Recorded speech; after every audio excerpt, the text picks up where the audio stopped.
Hello everyone, and welcome to another beer review. Now today we're doing a beer called Grimbergen. Now I'm presently in Lithuania, and this is a kind of supposed to be a local beer. Now I'm not really sure whether it's actually brewed in Lithuania or Estonia, but anyway, let's get back going now. Apparently it says it's Grimbergen and it's double Ambrée, and it's supposed to be malty and rich, it says. So, got a glass. Let's give it a pour. And see how it goes. It's 6.5%. It's a 500ml can. Cost-wise, well, who knows. I think it's only a couple of euros. Just slightly over €2, I think. I noticed there was a blonde one as well, but I thought I'll go for the kind of amber one. But I don't know how it's double amber. Now the reason why I'm not wearing my glasses is I'm actually blind right now, seriously. It's because I don't have a light, so there's a light system built into the phone, so it can basically provide light from the screen to kind of light me up. But with that, it gives me a heck of a reflection of the glasses, so I thought, bugger it. Let's go commando on the old iPhone. Right, let's see, what's this smell like? Well, it's malty. Yeah, I'm getting kind of malty tones. See, it's kind of amber, but kind of reddish as well. I don't know if it's kind of really showing up so well, but it's kind of got some reddish tones. It's got a bit of reddish to that amber. But yeah, I'm getting kind of malty, kind of caramel toffee tones, in the aroma. So let's see what it tastes like.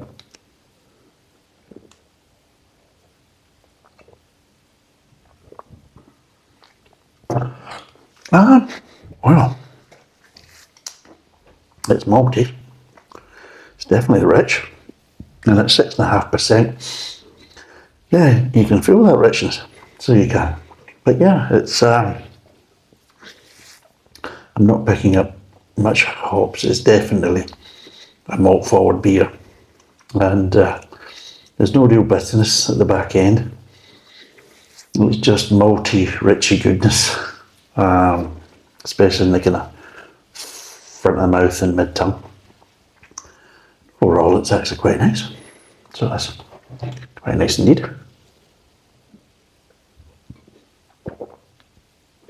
Yeah. So yeah, I wasn't actually planning to do some beer reviews. I just thought, well, we'll see what happens. And I've been looking about. I was at Lidl, I was at yesterday, and what I did notice, I did a little kind of stumpy French beer bottle from Lidl years ago, and it was called Argus, Argus. And it was like a little kind of packet, was it a pack of 10 or 12, I can't remember, of these little kind of 330ml bottles. I think they were 330ml or 300ml, I can't remember. The little small kind of stumpy bottles you used to, get the ones you get in France. It was supposed to be kind of a French kind of style beer. They were quite nice, they were okay. I went to Lidl last night, and nearly every bloody beer on the shelf was called Argus. All different coloured cans, all that type of stuff. It was Argus this, Argus that, and I'm looking at it thinking, no, bugger that. Life's too bloody short to try and work out what the hell this stuff is. Because it's all basically looks the same apart from the cans are different colour. And you're kind of thinking, no. And Argus, obviously, this Argus was a cheaper beer in Lidl anyway. Cheaper than more of the other kind of cheap beers usually are. And I'm looking at it thinking, it's just multiple Argus. And I'm thinking, it's just going to be cheap beer, different types of lagers and pilsners and everything else. And I just thought, nah. So I was in Maxima supermarket over here, and they had quite a few different beers and different ranges and everything else. And I thought, right, well, there is some there that could be interesting. And then I was in another supermarket later on today with the wife, Because we looked at one just to kind of see what there was. And then we thought, well, maybe we'll look at one closer, and we're in a supermarket called Rimi, Rimi, which is another popular kind of supermarket chain over here. Maxima and Rimi are the kind of two main kind of popular ones. And they had quite a few. And they had obviously some British beers as well. And I actually bought a kind of British kind of beer to try because, well, not to try because I've always had it plenty of times before, but I couldn't get it in the UK to actually do a review because the company that now basically controls the distribution for some strange reason isn't distributing it to the UK at the moment. Go figure. So I actually got a can of that, so I'll be doing a review of that, you know. Why not?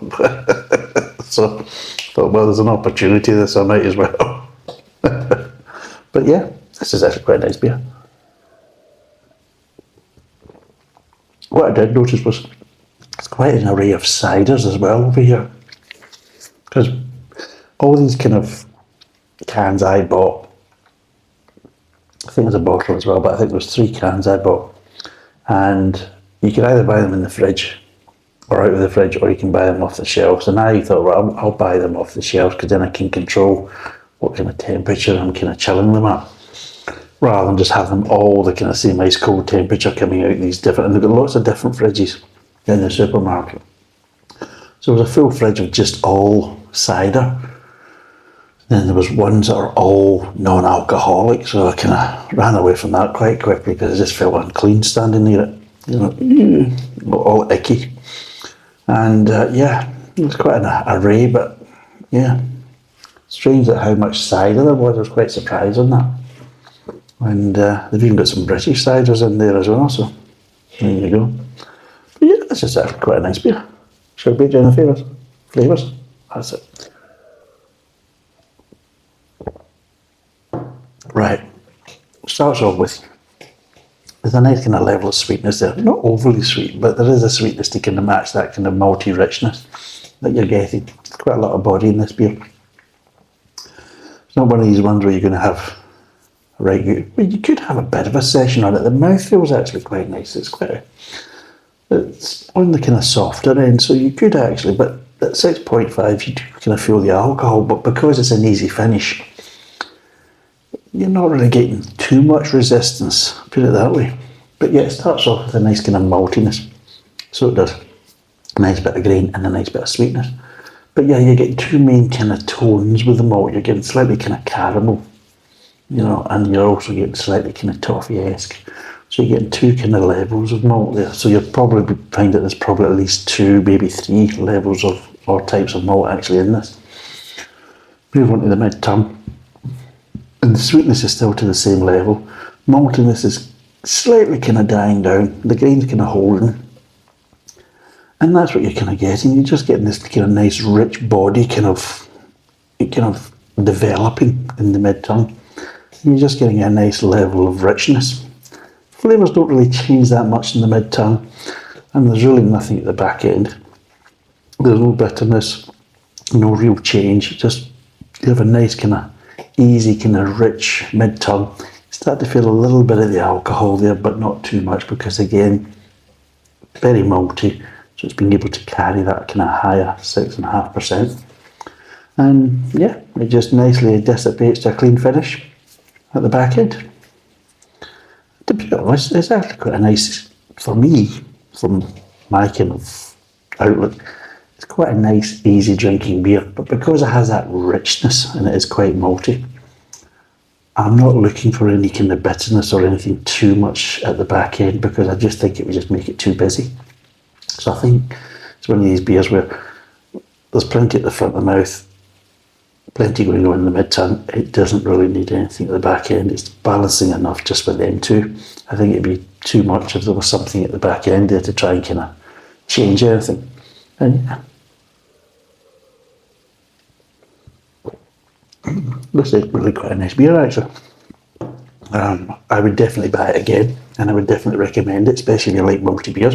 And if you are over here, remember, that's one to go for. We will obviously, I'll be looking, because I'm going to Estonia, but we're in Lithuania just now, so we're in Vilnius. So we'll be going to Tallinn. I think I'm in Riga as well. But I don't think I'll probably get a chance to do it because we're not in Riga that long.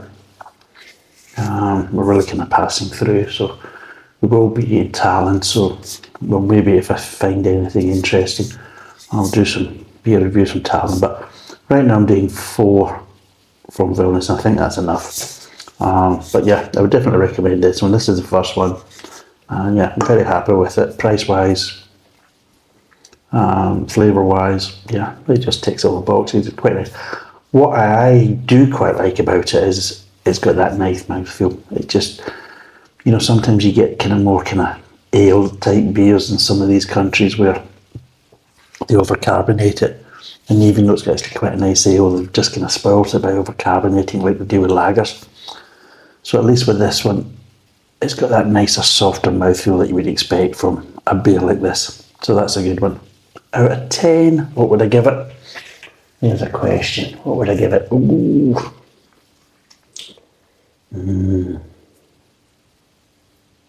I'm going to give it a good solid.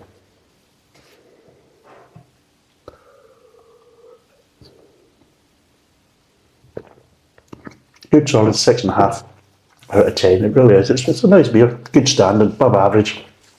No problem at all. It's not groundbreakingly wonderful or life-changingly wonderful, but it's a good, solid, tasty beer at a good price with a nice mouthfeel. Plenty of malt if you're into that. Plenty of richness. 6.5%. For me, you can't go wrong. And I would buy it again, and I certainly wouldn't refuse another one, but unfortunately I've only got one, so I'm never going to get a chance of that right now. So anyway, 6.5%, 500ml can. It's roughly about, I think it's about €2, just slightly over €2. And yeah, 6.5 out of 10. Thanks for watching. Cheers, and bye for now.